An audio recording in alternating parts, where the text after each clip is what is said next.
Well, what can I do? Okay, yes. We're bored.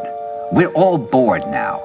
But has it ever occurred to you, Wally, that the process that creates this boredom that we see in the world now may very well be a self-perpetuating, unconscious form of brainwashing created by a world totalitarian government based on money, and that all of this is much more dangerous than one thinks, and it's not just a question of individual survival, Wally, but that somebody who's bored is asleep, and somebody who's asleep will not say no?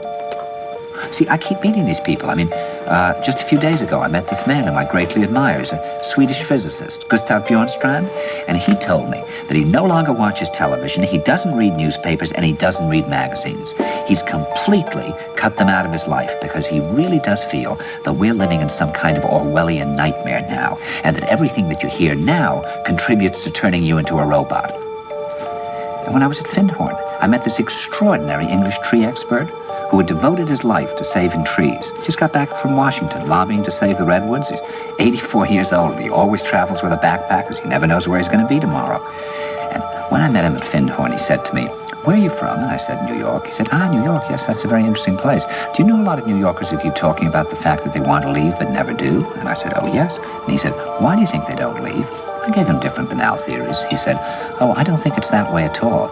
He said, "I think that New York is the new model for the new concentration camp, where the camp has been built by the inmates themselves, and the inmates are the guards, and they have this pride in this thing they've built. They've built their own prison, and so they exist in a state of schizophrenia, where they are both guards and prisoners, and as a result, they no longer have, having been lobotomized, the capacity to leave the prison they've made, or to even see it as a prison."